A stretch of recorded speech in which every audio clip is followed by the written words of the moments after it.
Hello friends, this is Gunjan Aneja. So I was talking about cell cycle and cell divisions in the last videos. So now I'll be going with important part of the chapter that is phases of cell cycle. तो last video में मैंने आपको introduction of cell cycle बता दिया था. Hope वो आपको समझ में आया था. तो अब हम फेजेस की तरफ चलेंगे. देखिए, सेल साइकिल एक इवेंट है सेल का. सिमिलरली हमारी लाइफ में भी बहुत सारे इवेंट्स आते हैं. तो मैं इसको कंपेयर करके बताती हूँ, इससे आपको चीज़ें इजीली याद हो जाएंगी. तो अगर हमारे घर में कोई भी शादी है या कुछ भी फंक्शन होता है, तो वो एक जो मेन फंक्शन होता है वो एक दिन का होता है. लेकिन जो उसकी प्रिपरेशन चलती हैं वो बहुत पहले से चलती हैं, लगभग एक मंथ पहले से उसकी प्रिपरेशन चलती हैं.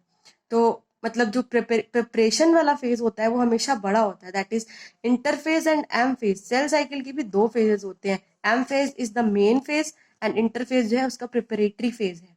It accounts for 95% of the duration of cell cycle. ये बात तो समझ में आ गई होगी. जैसे किसी भी चीज़ की प्रिपरेशन करनी होती है तो उसमें टाइम ज़्यादा लगता है. इसीलिए जो सेल साइकिल है उसका जो हमारा इंटरफेज होगा वो 95% of the duration of cell cycle को कंट्रीब्यूट करेगा. और जो सेल है इसमें अपने आप को एम फेज के लिए प्रिपेयर करेगा. जो भी मटेरियल हमें एम फेज के टाइम में चाहिए होगा वो हमारा जो है इंटरफेज में जो है सिंथेसाइज होगा. और फॉर एग्जांपल हम बात करेंगे डीएनए की, हिस्टोन प्रोटीन्स की, जितनी भी चीज़ें उस टाइम चाहिए होंगी वो सारी हमारी सिंथेसाइज हो जाएंगी इंटरफेज में. ठीक है. तो दिस वाज अबाउट इंटरफेज. ये लेकिन मैंने अभी इसको डिटेल में अलग से बताना है नेक्स्ट वीडियोज में. बस ये इसका इंट्रोडक्शन है. पहले के साइंटिस्ट कहते थे कि ये रेस्टिंग फेज है, but no, this is not resting phase. It is remains in metabolically active state. Cells इसमें अपने मेटाबॉलिकली एक्टिव स्टेट में रहेंगे क्योंकि इसमें सारी फंक्शनिंग हो रही है भाई. सारे की सारी जो मटेरियल की जरूरत है वो बन तो इंटरफेज में रहा है. एम फेज में तो सिर्फ उसका ऑर्गेनाइजेशन हो रहा है. फिर भी एम फेज को हम जो है most prominent phase of the cell cycle कहते हैं क्योंकि जितना भी ड्रामेटिक फेज है, जो भी कॉम्प्लेक्स चीजें हैं, assembly of chromosomes, formation of chromosomes, और जो हमारा न्यूक्लियर मेम्ब्रेन का डिसअपियर होना, रीफॉर्म होना, डीएनए का दोबारा से दो सेल्स में डिवाइड होना, वो सारा का सारा एम फेज में था. इसमें न्यूक्लियर डिवीजन होती है. ठीक है. मतलब मेन इसका इवेंट न्यूक्लियर डिवीजन होता है. उसके बाद साइटोकाइनेसिस होती है. ठीक है. सो उसके बाद हम देखते हैं कि जो हम सेल साइकिल को एक डायग्राम के थ्रू, जो कि एनसीईआरटी ने भी दिया हुआ है, वो क्या दिया है कि उसने इंटरफेस को तीन फेज में डिवाइड किया: G1 phase, S phase and G2 phase. उसने जी1 फेज में जो है अलग इवेंट्स बताए गए, एस फेज में अलग और जी2 फेज में अलग.